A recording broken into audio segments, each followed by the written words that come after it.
team would get off to an uncharacteristically shaky start, actually going down statistically in both points and rebounds, while the man he just eliminated, Michael Jordan, would have his best season yet, leading the Bulls to 73 wins, en route to winning the MVP award, which obviously should be to the surprise of nobody. It's Michael Jordan, which would make them the easy favorites over Orlando when the two eventually met up for a rematch in the Eastern Conference Finals, despite Wemby leading the Magic to a win last year. The two have only met up twice so far with a 1-1 record for each, but coincidentally, whoever's won has always gone all the way to win the title. But of course, someone has to break the tie here. Wemby's trying to fill into Shaq's shoes and prove that his playstyle is the future, while Jordan is still trying to show the world that he's number one. The trip to the finals is on the line and both have their own personal stakes. But in the end, it would be Wemby who would fall short to MJ, who's coming back for revenge, destroying the Magic easily with a 4-1 victory. Wemby was able to bring 2 titles to Orlando, while Shaq couldn't even get one. But no matter how good he is, he's not good as Jordan just yet. And to top it all off, if Wemby wants to get his revenge, he'll have to do it on a completely different team. Because just as Shaq did, he's heading to sunny Los Angeles for the 1997 season, now donning the purple and gold as a member of the Lakers. And while yes, the fame is nice and there are perks for playing for the most popular sports team ever, the main draw in this team would be a rookie shooting guard by the name of Kobe Bryant, a freak athlete with a legendary work ethic.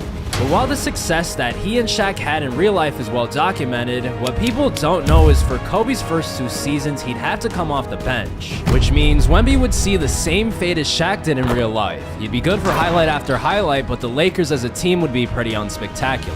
But the 1998 season would be much more interesting.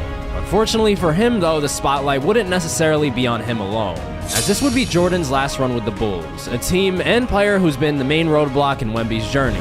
But before we see if the two match up one last time, let's check in on Wemby himself, who's now back to dominating, adding a brand new skill to his game with some elite passing, setting up a much improved Kobe nicely, ultimately finishing with averages of 30 points, 11 boards, and 6 assists. And when you combine that with plenty of steals and blocks, in the end what you get is his first MVP award.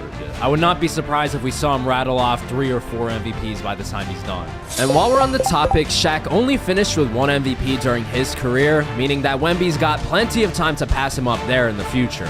But the main award that we're looking at are the championships, now leading us into the second round of the playoffs, where Wemby would have to face the Houston Rockets, who are led by one of Shaq's rivals, Hakeem Olajuwon, a dominant center who defeated Shaq in the finals in real life, which would ultimately explain a lot. Wemby would take the first 2 games of the series, but Hakeem would take the next 3, pushing Wemby to his limit and the brink of elimination, just for him to strike back to force Game 7. The 2 most iconic centers of the 90s are going at it in a win-or-go-home situation. But if Wemby were to literally continue in Shaq's shoes, he would wind up losing just as Shaq did. But while he's in his shoes, it doesn't mean that he has to meet the same fate. Hakeem is a few years late to meet Wemby, making him a few years older, which would ultimately be all the difference. Wemby would hold on to a late lead in the final minute of Game 7, and after one last exclamation point, Wemby coming off a screen, being guarded by Charles Barkley, the pump fake, driving to the basket, the step back, it's good. He'd have all of the momentum to move on to the finals, where he'd have to play the Bulls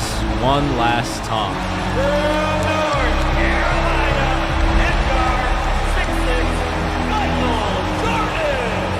This matchup might even be more important than any other before, as MJ is sitting at 5 championships, which means Wemby has a chance to prevent him from winning number 6 and put him lower on the GOAT conversation than in real life.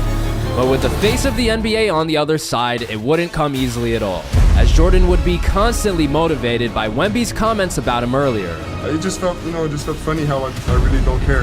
As well as the media crowning him the face of the league too early.